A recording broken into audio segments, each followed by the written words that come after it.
입니다.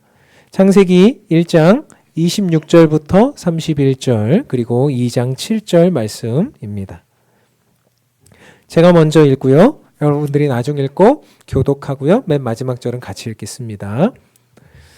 하나님이 이르시되 우리의 형상을 따라 우리의 모양대로 우리가 사람을 만들고 그들로 바다의 물고기와 하늘의 새와 가축과 온 땅과 땅에 기는 모든 것을 다스리게 하자 하시고 하나님이 자기 형상 곧 하나님의 형상대로 사람을 창조하시되 남자와 여자를 창조하시고 하나님이 그들에게 복을 주시며 하나님이 그들에게 이르시되 생육하고 번성하여 땅에 충만하라 땅을 정복하라 바다의 물고기와 하늘의 새와 땅에 움직이는 모든 생물을 다스리라 하시니라.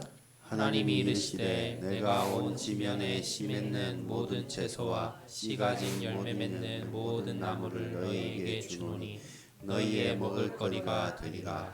또 땅의 모든 짐승과 하늘의 모든 새와 생명이 있어 땅에 기는 모든 것에게는 내가 모든 푸른 풀을 먹을 거리로 주노라 하시니 그대로 되니라. 하나님이 지으신 그 모든 것을 보시니 보시기에 심히 좋았더라. 저녁이 되고 아침이 되니 이는 여섯째 날이니라. 2장 7절은 같이 읽겠습니다. 여호와 하나님이 땅의 흙으로 사람을 지으시고 생기를 그 코에 불어 넣으시니 사람이 생명이 되니라. 아멘. 아멘. 일주일간 많이 추웠는데 잘 지내셨죠? 네, 설교를 시작하면서 제가 10,000원짜리 하나를 꺼내겠습니다. 가지고 싶으신 분? 벌써 손 드는 사람 있어요. 네. 다 가지고 싶어 하죠? 그렇죠?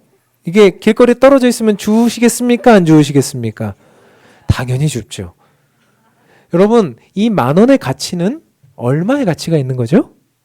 10,000원의 가치가 있죠. 너무 쉬운 질문이라서 대답을 하기가 어렵죠? 이 10,000원은 10,000원의 가치가 있습니다. 쫙 펴져 있는 이 10,000원, 10,000원의 가치가 있는데 제가 한 번 접고 두 번 접고 계속 접고 막 구겼어요. 이렇게. 구겨지는 소리가 들리죠? 그럼 이렇게 구겨진 10,000원은 얼마의 가치가 있습니까? 여전히 가지고 싶으세요? 가지고 싶은 사람. 이렇게 많아요? 10,000원 못 주겠네? 제가 한 명만 손 들면 주려고 그랬는데 이것이 구겨지고 밟히고 때로는 찢어져서 다시 붙여도 얘는 10,000원의 가치가 있습니다. 왜 그렇습니까? 이것의 외형에 상관없이 국가에서 이 종이는 10,000원이라고 하는 가치를 부여했기 때문이죠. 그런데 돈만 그런 게 아닙니다. 우리들의 인생 속에도 그렇습니다. 여러분은 얼마짜리이세요? 여러분 우리가 얼마인 것 같아요? 내가. 잘 모르시겠죠? 오늘 그걸 가르쳐 드리려고 제가 하는 거예요. 요즘에 제가 관심 있게 보는 뉴스들이 있습니다. 그것은 바로 어떤 뉴스인가 하면 로봇에 관한 뉴스입니다. 얼마 전에 미국에서 가전제품 박람회를 했는데 미국에서 그 가전제품 박람회를 할 때 우리는 가전제품 박람회를 하면 냉장고, 세탁기 뭐 이런 거라고 생각하지만 이 올해 가전제품 박람회에서 가장 인기가 많았고 가장 주목받았던 것은 로봇이었습니다. 여러분 현대차에서 로봇을 만들었는데요. 이젠 자동차 회사들이 다 로봇을 만들기 시작하는데 현대차에서 만든 로봇의 이름이 아틀라스라는 애인데 얘가요 360도 팔이 회전하고 고개도 회전하고 몸도 회전하고 다리도 회전합니다. 그래서 얘를요 산업 현장에서 사용하는데 약 2억 원의 그 내용들을 주고 얘를 만들어야 된답니다. 그런데요, 얘가 산업 현장에서 일을 하는데 얘는 24시간 쉬지 않아요. 얘가 한 사람 한 사람의 그 노동력을 비교했을 때 약 4사람분의 일을 한답니다.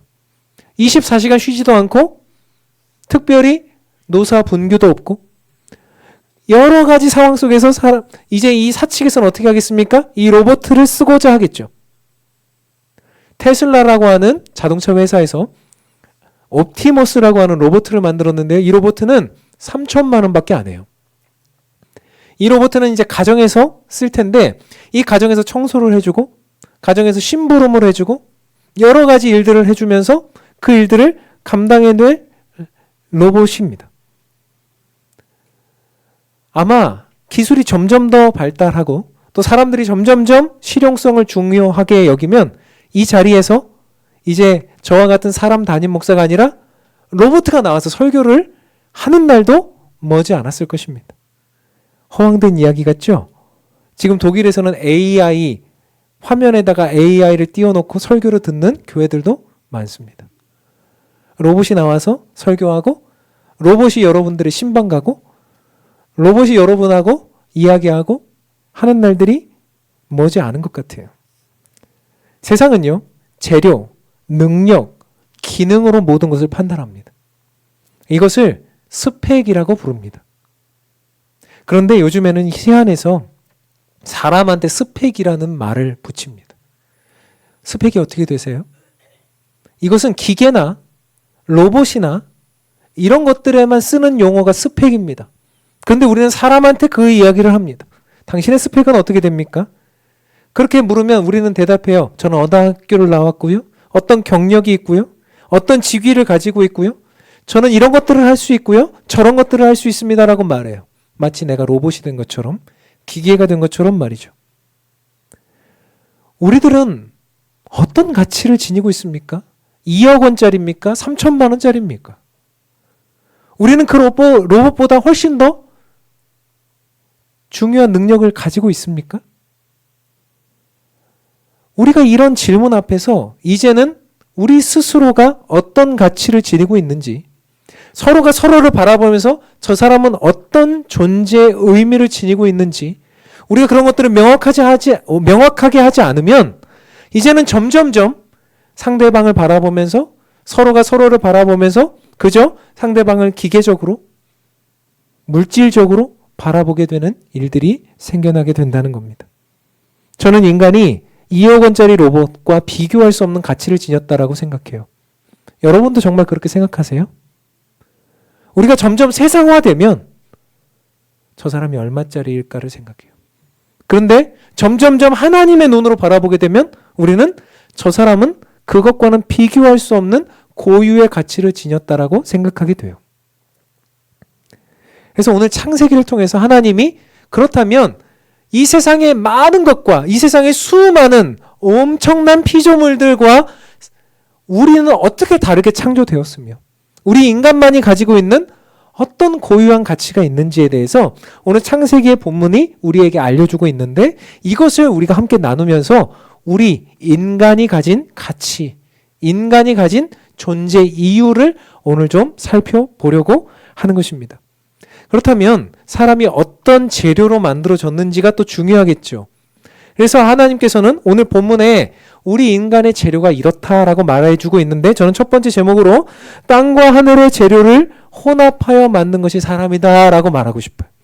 땅의 재료를 통해서 만들었지만 하늘의 재료를 섞어서 만들었다는 거죠. 오늘 창세기 2장 7절은 우리들에게 이렇게 말하고 있습니다. 2장 7절 한번 같이 읽어보겠습니다. 시작. 여호와 하나님이 땅의 흙으로 사람을 지으시고 생기를 그 코에 불어넣으시니 사람이 생명이 되니라. 아멘. 창세기를 볼 때 여러분 이렇게 보셔야 되는데 창세기 1장은 첫째 날, 둘째 날 하나님이 이렇게 만드셨다, 저렇게 만드셨다 하는 이야기들을 그저 역사적인 기술을 합니다. 그런데 2장으로 들어가면 또 똑같은 이야기를 반복하는 것 같은 느낌을 받아요. 그래서 하나님이 이렇게 만들었고 저렇게 만들었고 하는 이야기를 창세기 2장에 다시 정리하면 반복하는데 1장과 2장의 다른 점은 무엇인가 하면 1장은 그저 사실을 기술했다면 2장은 목적이 있어서 기술을 했습니다. 2장은 어떤 목적이 있는가 하면 하나님의 목적과 뜻이 인간 창조에 있다는 것을 강조하기 위해서 2장은 만들어진 거예요. 기술을 된 거예요. 그래서 2장을 읽을 때는 우리가 이 모든 방향이 인간을 향해서 가고 있구나. 그래서 2장 7절에 보면 하나님이 인간을 만들었을 때 다른 피조물들과는 전혀 다르게 만들었다는 것을 의도적으로 기술하고 있다는 것을 알게 되죠. 사람은 이 땅에 무엇으로 만들었습니까? 무엇으로 만들었죠?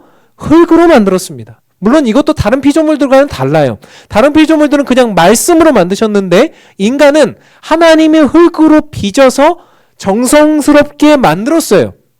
그런데 이 땅의 흙으로만 만들면 이 땅의 것이죠.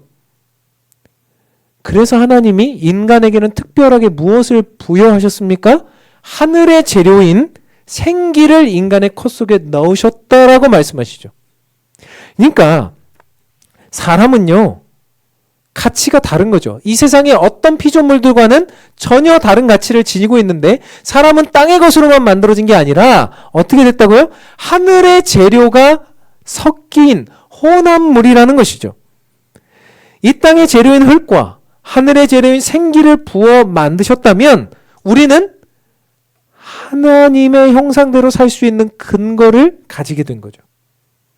그렇기 때문에 인간은 겉모양이 어떻든 우리가 어른이든 아이이든 우리가 능력이 많든 크든 우리가 장애인이든 정상인이든 남자든 여자든 우리가 능력이 많은 사람이건 적은 사람이든 상관없이 각자 고유마다 하나님께서 그들에게 요구하고자 하시는 하나님의 뜻을 이루게 하고자 하시는 하나님의 뜻들이 모두에게 있다는 거죠.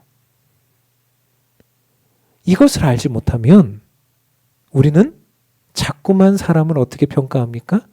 그들의 생긴 대로, 모양대로, 그들의 어떤 겉모습대로 우리는 그것을 평가하게 된다는 거예요. 그 내면의 가치, 하나님이 생기를 불어넣은 하늘의 재료를 가지고 만든 인간에 대해서, 사람에 대해서 사람은 자꾸만 이 세상의 가치로 평가하게 된다는 거예요. 말씀을 연구하다 보니까요, 오늘 본문에서 그것이 더 강조되고 있는데 오늘 본문에서 기록하고 있는 땅과 흙이라는 단어가 있습니다. 창세기 2장 6절과 7절에 땅과 흙이 2번 반복이 되는데요. 2장 6절에서 기록하고 있는 땅이라고 하는 단어가 에레츠라고 하는 단어예요. 여러분 2장 6절에는 여러 생물들이 그 땅에서 흘러넘치더라 뭐 이렇게 하는 단어거든요. 이 에레츠는 뭡니까? 그 땅 속에서 뭐가 나오는 거예요? 생명이 움트는 공간, 하나님이 역사하시는 무대를 에레츠라고 했어요. 우리가 땅을 보면 그렇지 않습니까? 땅에 보면 생명이 그곳에서 막 흘러나오잖아요. 거기서 생명이 돋아 나오잖아요.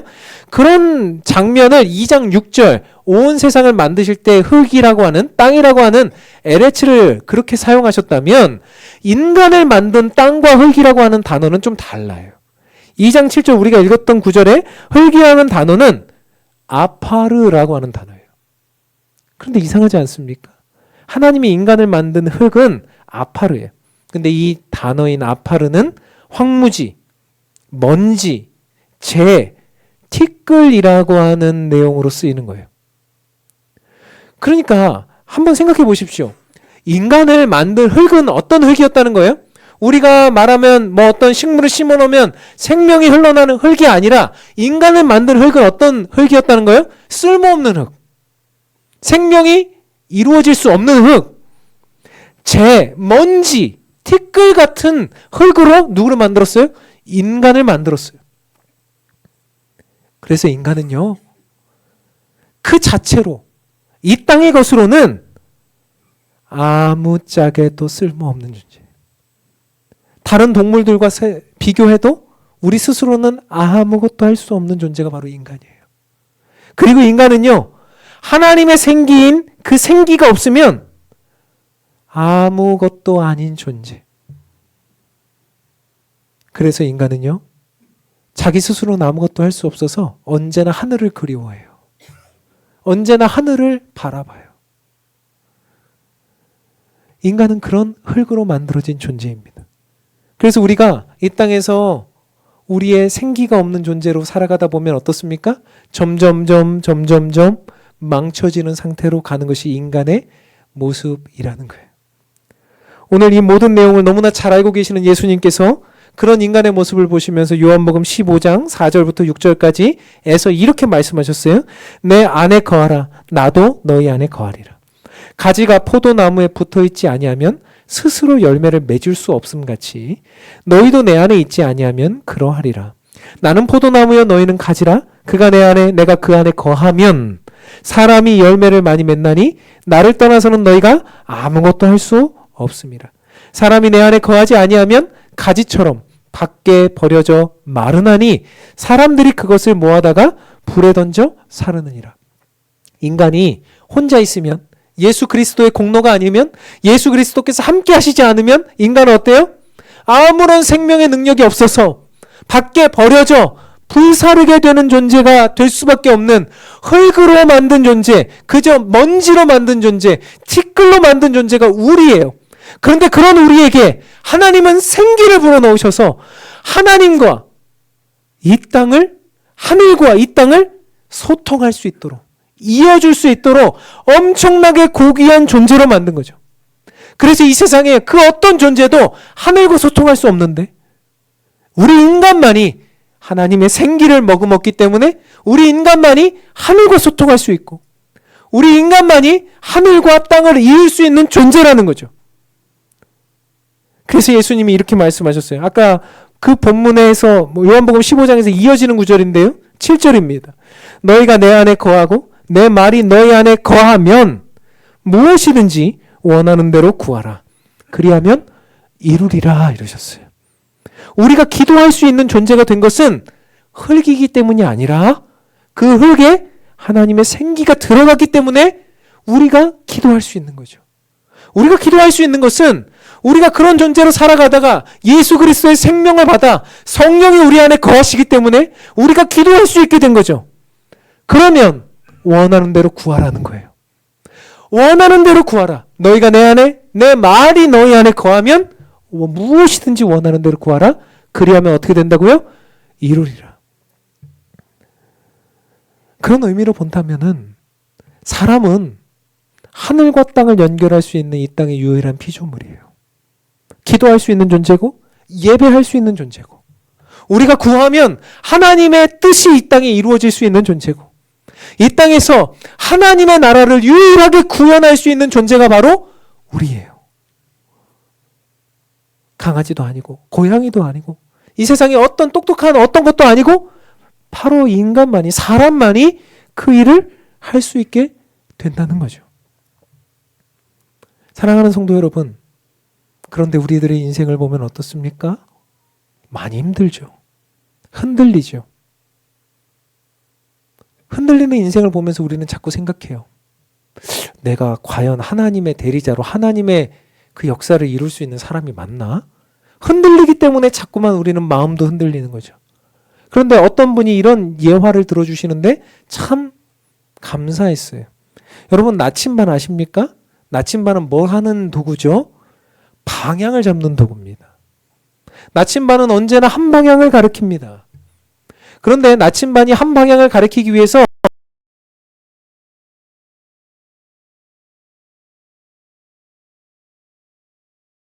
가요? 다시 방향으로 가죠. 절대 방향인 그쪽을 향하죠. 나침반은 흔들릴 때 방향을 잡을 수 있습니다. 우리들의 인생이 흔들리지만 우리가 우리의 방향성 되시는 하나님, 우리의 방향 되시는 예수님을 향해서 그 방향을 잡아갈 때 흔들려도 우리는 살아있는 거죠. 나침반이 흔들리지 않으면 그 나침반은 뭐 한 거예요? 고장난 거예요. 여러분, 우리들의 인생 속에 자주자주 흔들리십니까? 그렇다면 방향을 잡아나가고 있는 과정입니다. 여러분, 우리 교회가 흔들리고 있습니까? 방향을 잡아나가고 있는 중입니다. 하나님의 뜻을 향해서 방향을 잡아나갈 때 때로는 흔들흔들거려도 우리는 하나님께서 우리들의 코에 생기를 넣어주시고 하나님께서 우리들을 생명이 되게 만드신 그런 고귀한 존재로서 우리는 이 세상 그 어떤 피조물과 비교할 수 없는 존재죠. 그래서 인간을 얼마짜리다라고 말하는 것은 하나님을 모독하는 거예요. 인간은 얼마짜리가 아닙니다. 우리는 다 예수님짜리예요. 우리는 예수 그리스도의 핏값 주고 산 존재들이죠. 도저히 값을 매길 수가 없어요. 그래서 우리가 그만큼 소중한 존재임을 믿으셔야 됩니다.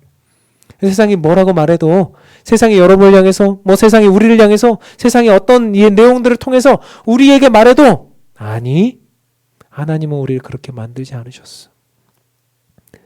그렇다면 하나님은 왜 그렇게 우리를 고귀한 존재로 만드셨을까? 그 이유가 있지 않겠습니까? 사명이 있기 때문이에요. 지난주에도 우리가 하나님께서 우리를 만드신 사명에 대해서 살펴보았는데 그것 외에도 하나님이 이렇게 만드셨어요. 하나님께서 우리에게 주신 두 번째 사명이 무엇일까? 한번 읽어보겠습니다. 시작. 하나님의 형상대로 모양대로 그것은 사명이다. 하나님께서 이 땅에 우리를 두시면서 우리를 어떻게 하게 하셨다고요? 하나님의 형상대로 하나님의 모양대로 살게 하시는 것이 어떤 거예요? 우리의 사명이다. 1장 26절부터 27절입니다.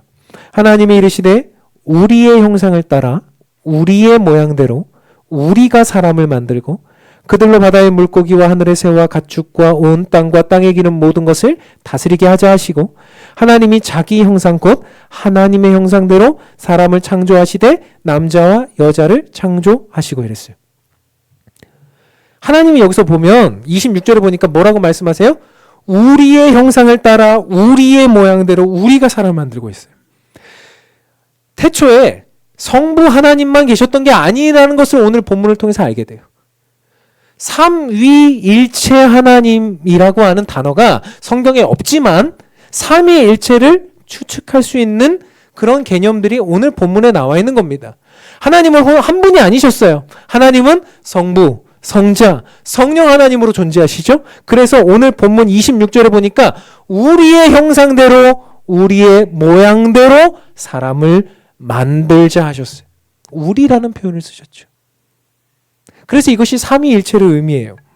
여기서 말하는 형상과 모양의 이라고 하는 단어들을 좀 살펴보길 원하는데요. 하나님이 우리의 형상을 따라 그랬습니다.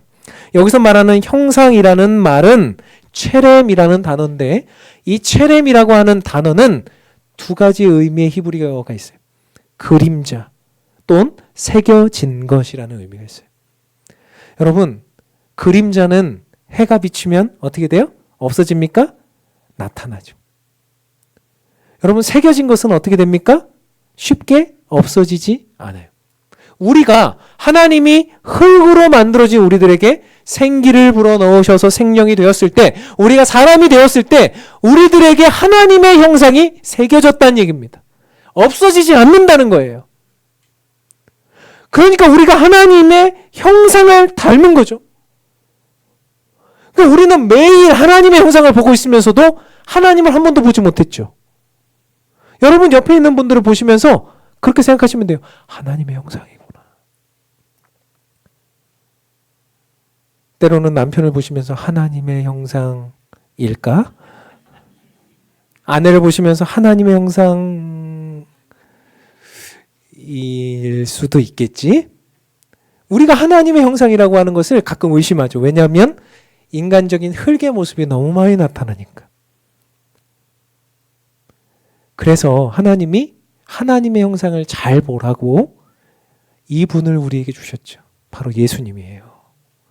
그래서 로마서 8장 29절에는 사도 바울이 이렇게 표현합니다. 한번 같이 읽어볼까요? 읽겠습니다. 시작. 하나님이 미리 아신 자들을 또한 그 아들의 형상을 본받게 하기 위하여 미리 정하셨으니 이는 그로 많은 형제 중에서 맏아들이 되게 하려 하심이니라. 아멘. 그 아들의 형상을 본받게 하기 위해서 하나님의 형상을 본받은 하나님 자신이 이 땅에 오셨다는 거예요. 그리고 그분을 우리의 뭘로 만드셨다고요? 하나님의 맏아들. 우리는 둘째, 셋째, 넷째, 몇째인지는 모르지만 우리는 그 동생들. 그러니까 형님 얼굴 보고 어떻게 하라는 거예요? 형님의 삶을 보고 따라가라는 거예요.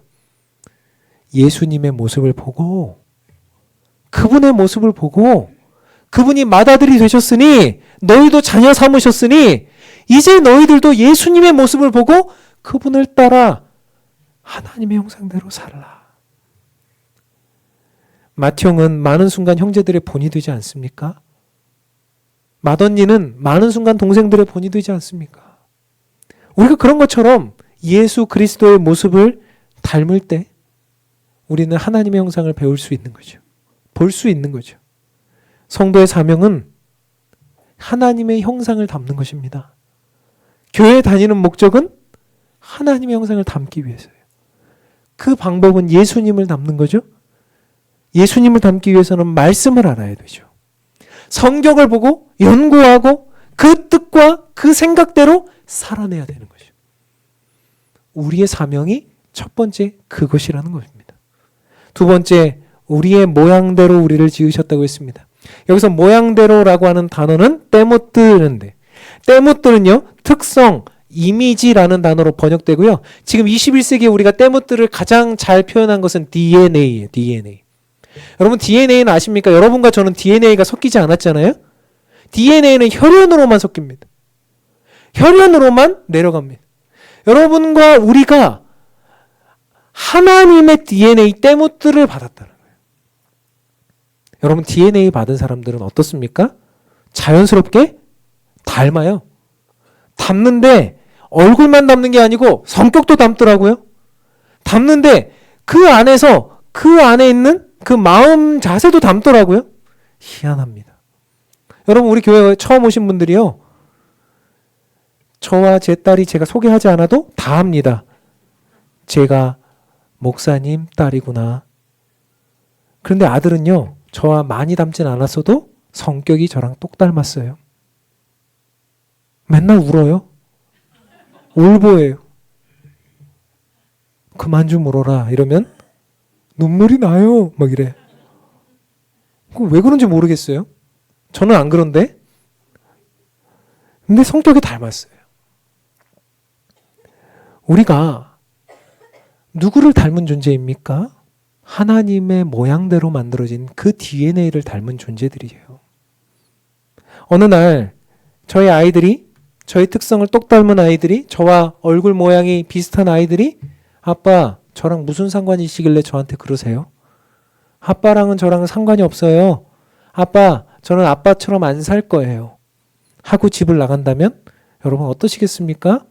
우리의 자녀가 우리한테 그런 말을 한다면 여러분 어떠시겠습니까? 너무나 속상하겠죠. 하나님의 마음이 그렇습니다. 하나님은 똑 닮아야 되는 그 DNA 때못들을 가진 우리인데 우리가 하나님, 저 하나님 안 닮을 거예요. 하나님 제가 교회는 다니는데 하나님의 모양대로 살지 않을 거예요. 하나님이 저에게 DNA를 주신 거 저는 아주 일부분만 가지고 있는 거예요. 그냥 천국에나 보내주세요. 이렇게 한다면 우리가 하나님의 모양을 가지고 있다라고 말할 수가 없겠죠. 교회는, 성도는 예수 그리스도의 형상과 모양을 담기 위해 하나님의 말씀대로 살아야 합니다. 그러기 위해선 교본이 되는 하나님의 말씀인 성경을 알고 그것을 아는 것에서 끝나는 것이 아니라 우리의 삶에 적용하고 살아내려고 하는 애씀과 노력이 필요한 것입니다. 배우고 훈련하며 예수님의 말씀과 그 모습을 배우는 것이 하나님의 형상대로 하나님의 모양대로 창조된 우리들의 사명인 것입니다. 사랑하는 성도 여러분, 저와 여러분 어떤 가치를 가진 사람들입니까? 우리는 기계가 아니에요. 우리는 로봇도 아닙니다. 우리를 대체할 수 있는 존재는 없어요. 하나님이 우리를 생각하실 때 이렇게 생각하신대요. 스바냐서 3장 17절인데 저는 이 말씀이 너무 좋아요. 너의 하나님 여호와가 너희 가운데 계시니 그는 구원을 베푸실 전능자이시라. 그가 너로 말미암아 기쁨을 이기지 못하시며 너를 잠잠히 사랑하시며 너로 말미암아 즐거이 부르며 기뻐하시리라 하니라. 하나님 우리를 생각할 때 기쁨을 이기지 못하신대요. 생각만 해도 좋다는 거예요. 너를 잠잠히 사랑하신다는 거예요. 호들갑스럽지 않지만 우리를 그 마음속 깊이 사랑하신다는 거죠. 우리를 말미암아 즐거이 부르며 우리의 이름을 부른다는 거예요. 누구누구야, 내가 너를 사랑한다. 우리를 기뻐하신다는 거예요. 내가 너를 기뻐한다. 너와 함께하는 거 좋다. 그런 우리를 향해서 이 땅에 있게 하시면서 사명을 주신 거죠.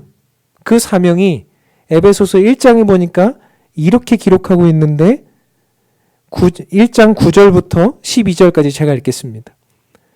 그 뜻의 비밀을 우리에게 알리시는 것이요 그의 기뻐하심을 따라 그리스도 안에서 때가 찬 경륜을 위하여 예정하신 것이니 10절 같이 읽을게요. 하늘에 있는 것이나 땅에 있는 것이 다 그리스도 안에서 통일되게 하려 하심이라. 모든 일을 그의 뜻대로 결정대로 일하시는 이의 계획을 따라 우리가 예정을 입어 그 안에서 기업이 되었으니 또 12절도 우리의 사명입니다. 읽겠습니다. 이는 우리가 그리스도 안에서 전부터 바라던 그의 영광의 찬송이 되게 하려 하심이라. 아멘. 제가 보니까 10절에는 그리스도 안에서 하늘에 있는 것이나 땅에 있는 것이 어떻게 해요? 통일되게 하른다. 이거 우리만 할 수 있다고 그랬잖아요. 하늘에 있는 것, 땅에 있는 것을 통일. 이 통일이라는 단어가 하모니예요.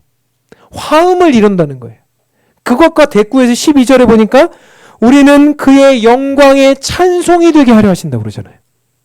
우리가 찬송을 부를 때 나 혼자서 엄청난 성악가라고 해서 나 혼자 노래를 부를 때 하나님 그거 기뻐하시지 않는다는 거예요. 아무리 엄청난 성악가라고 해도 혼자 할 수 없는 게 있습니다. 무엇을 할 수 없을까요? 화음을 만들 수 없어요, 혼자는. 우리 모두가 미숙하지만 함께 모여서 찬송을 부를 때 영광의 찬송을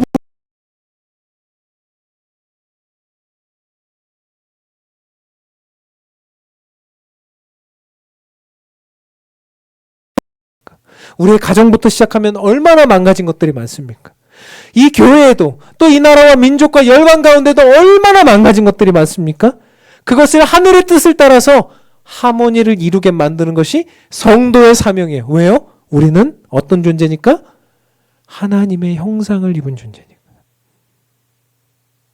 하나님의 형상대로 그분의 모양대로 창조함을 입은 존재들이기 때문에 우리는 합창을 하면서 온 땅 가운데 하나님의 영광을 위해 찬송하며 경배하며 온 세상에 망가진 것들을 채워나가며 하모니를 이룰 수 있도록 하늘의 뜻이 이 땅 가운데 이루어지기를 원합니다라고 하는 예수님의 기도 가운데 나온 그 기도를 이 땅 가운데 이어가며 연결시키길 원하시는 주님의 마음을 우리가 깨달아 아는 거죠.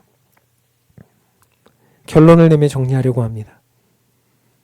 말씀드렸던 이 돈이요, 빳빳할 때나 구겨졌을 때나 밟혀서 흙먼지가 묻었을 때나 여전히 그 돈의 가치는 있는 것입니다. 그와 같이 우리들의 모양이 어떻든, 우리들이 때로는 조금 부족하든 연약하든 아직 내가 많은 것이 미성숙하든 상관없이 주님은 우리 모두에게 엄청난 가치를 부여하셨습니다. 세상이 보는 내가 아니에요. 내가 보는 나도 내가 아닙니다. 누가 보는 내가 나입니까? 예수님이 보는 내가 진짜 나예요. 여러분을 보시면서 우리 예수님은 자신의 목숨을 내어주셨어요. 여러분 때문에 예수님은 자신의 모든 것을 내어주시며 십자가에 자신을 드려주셨어요. 그것이 우리 주님의 마음이에요. 여러분 한 사람 한 사람을 통해서 이 땅의 하모니를 이루게 하시려고, 통일되게 하시려고, 하늘의 뜻을 이루게 하시려고 우리를 이 땅 가운데 두시는 거예요. 이 세상이 우리에게 말합니다. 넌 가치가 없어. 너 같은 게 살아서 뭐해? 이 무용지물 같은 녀석. 이런 말에 귀 기울이지 마세요. 그런 말은 다 쓸데없는 말입니다. 그런 말은 다 우리를 죽이는 말입니다. 그런 말은 우리에게 의미 없는 말입니다.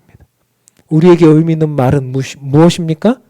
하나님이 이런 목적과 이런 가치를 가지고 나를 창조하셨다는 것. 이 땅의 재료뿐만 아니라 하늘의 생기를 넣어서 나를 만드셨다는 것.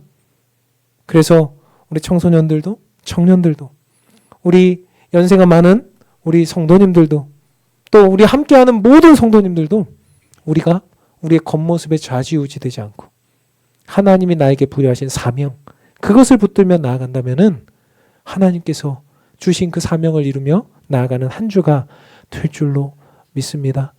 이번 한 주 그렇게 하나님 앞에 영광을 돌려드리면서 그렇게 나아가시는 저와 여러분, 하나님의 부르심을 따라 나아가는 저와 여러분 되기를 주님의 이름으로 축원합니다. 찬양합니다.